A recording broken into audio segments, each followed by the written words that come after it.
और ओमिक्रॉन में क्या डिफरेंस है, ये आजकल कई पेशेंट्स हमें पूछते हैं।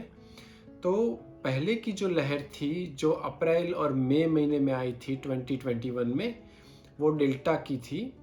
अभी जो लहर चल रही है वो मोस्टली मेजॉरिटी में ओमिक्रॉन वायरस की है। अब लोग हमसे पूछते हैं कि डॉक्टर साहब ये दोनों में फ़र्क क्या है तो दोनों कोरोना के ही वायरस।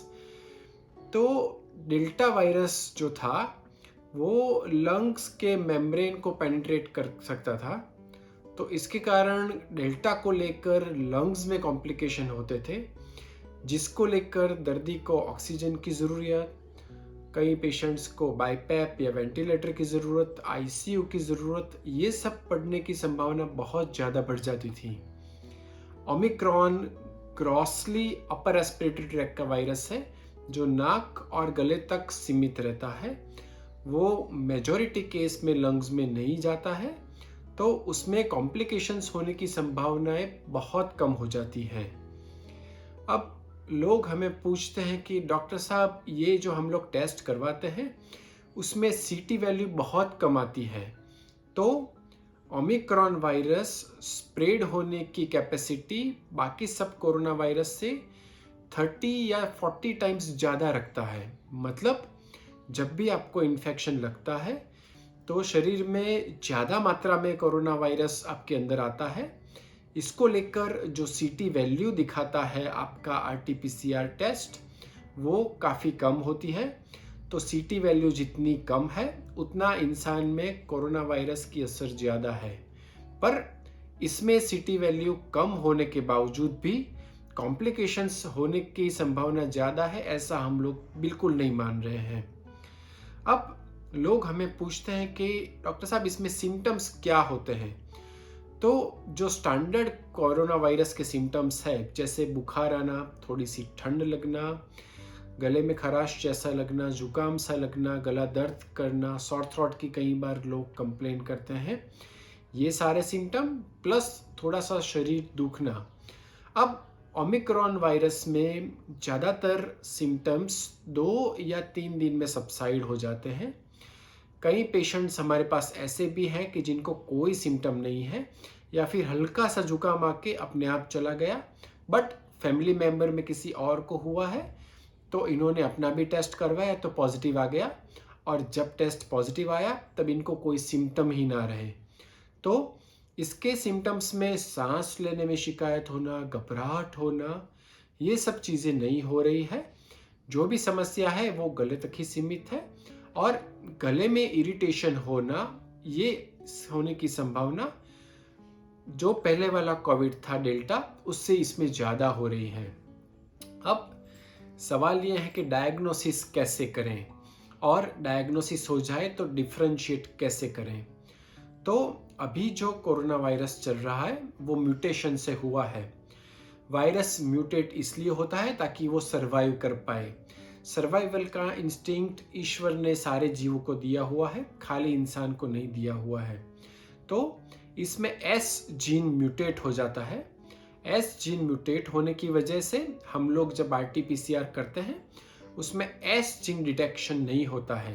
अब जो रूटीन हम लोग टेस्ट करते हैं आरटीपीसीआर, उससे डिफरेंशिएट हो सकता है कि नहीं, इस बात का सवाल का जवाब है ना। ये जो रूटीन हम लोग आरटीपीसीआर करवाते हैं उससे हम लोग डिटेक्ट नहीं कर पाते हैं।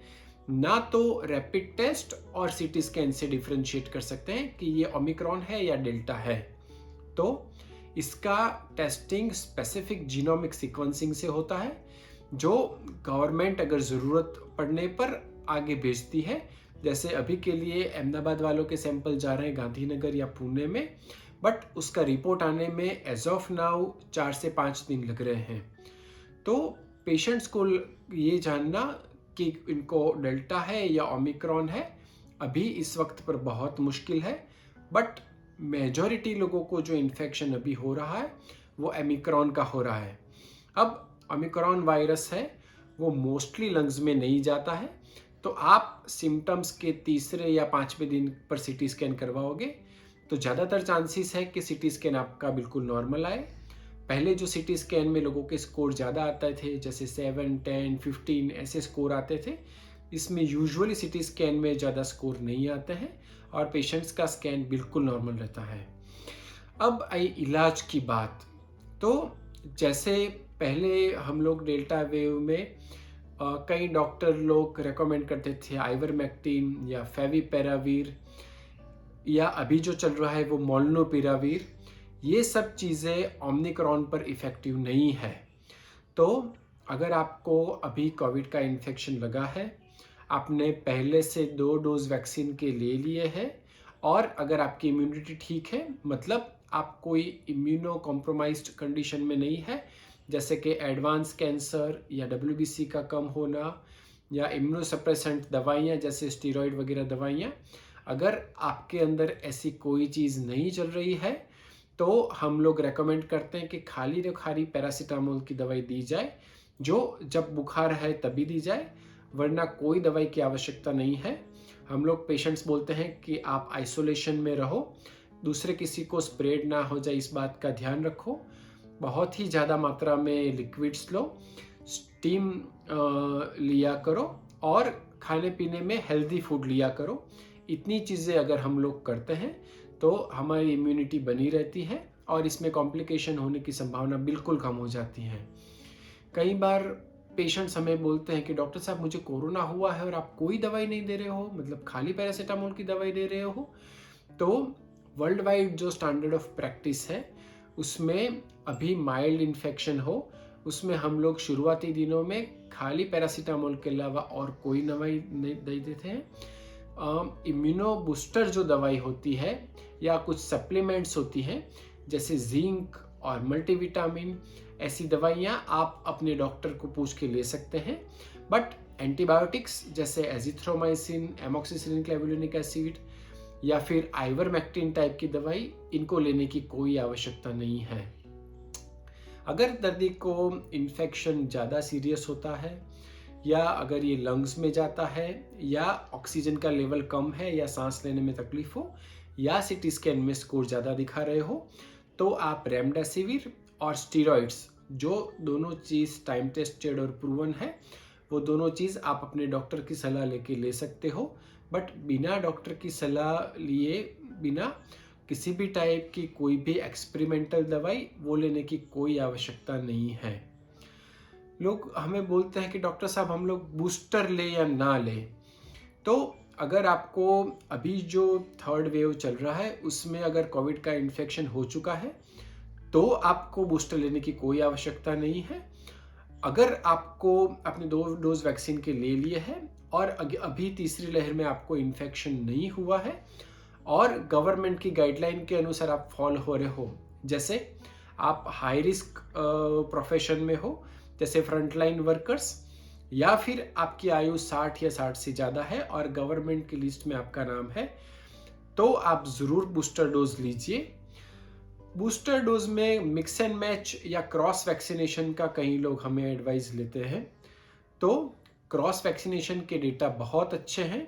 क्रॉस वैक्सीनेशन से इम्यूनिटी ज़्यादा बढ़ती है, बट उसको लेकर कोई भी ऑफिशियल गाइडलाइंस नहीं है। तो अभी आपका बूस्टर में नंबर लगता है तो गवर्नमेंट ने जिस हिसाब से आपको एलोकेट किया है आप उसी हिसाब से वैक्सीन लीजिए। एंटीबॉडी का जो सॉल्यूशन है, जो दवाई के रूप में अवेलेबल है, वो कई पेशेंट्स हमें पूछते हैं कि डॉक्टर साहब हम लोग पहले से लगा दें, मेरा कोविड टेस्ट पॉजिटिव आ गया है। तो अगर आपके शरीर में पहले से एंटीबॉडी लेवल मौजूद है और आप इम्यूनो कॉम्प्रोमाइज्ड नहीं हो तो आपको एंटीबॉडी मिक्सचर लेने की कोई आवश्यकता नहीं है। ये एंटीबॉडी जो हम लोग देते हैं वो 2 पेशेंट्स का डोज एक साथ होता है, जो एक बार अगर हम लोग खोल दें तो विदिन 12 to 24 आवर्स दूसरे पेशेंट्स को भी हमें दे देना पड़ता है। इसकी एवरेज कॉस्ट अराउंड 1,10,000 रुपये है। तो अगर आप 2 पेशेंट्स हैं तो उसकी कॉस्ट हाफ हो जाएगी, पर अगर आप लोग अकेले हैं तो आपको पूरी कॉस्ट बेयर करनी पड़ेगी। As such normal immunocompetent patient को ये लेने की कोई आवश्यकता नहीं है। जो हाई रिस्क और इम्यूनो कॉम्प्रोमाइज्ड पेशेंट्स हैं उनको only after your doctor's advice and suggestion आप ये लीजिए। अदरवाइज ऐसे ही आपका अगर कोविड टेस्ट पॉजिटिव आ गया है तो ये लेने की आपको कोई आवश्यकता नहीं है। आइसोलेशन के बारे में कई लोग हमें पूछते हैं कि डॉक्टर साहब ये तो जल्दी ठीक हो जाता है, हमें तो खाली एक ही दिन बुखार आया था, अभी कोई सिम्टम ही नहीं हो रहे हैं, तो हम लोग कब तक घर पे बैठे रहे, मेरा काम, ऑफिस, मेरी स्कूल, कॉलेज सब खराब हो रहा है। तो आइसोलेशन की गाइडलाइन ओमिक्रॉन में वर्ल्ड वाइड चेंज हो रही है। पहले गाइडलाइन 10 डेज की थी, अभी 7 डेज और कुछ कंट्रीज में 5 डेज की भी गाइडलाइन है। जिस दिन आपको पहली बार बुखार आया था उससे अगर आप लोग 7 डेज आइसोलेशन में रह लेते हो तो वो सफिशेंट है। उसके बाद दोबारा टेस्ट करवा के आप नेगेटिव हो गए हो कि नहीं वो देखने की कोई आवश्यकता नहीं है। एक बार 7 डेज का आइसोलेशन आप कंप्लीट कर लेते हो उसके बाद आप बाहर निकल सकते हो, बट बाहर निकलने के बाद भी आप मास्क, डिस्टेंसिंग और सैनिटाइज़र ये तीनों चीज़ों का इस्तेमाल चालू रखिएगा। Thank you.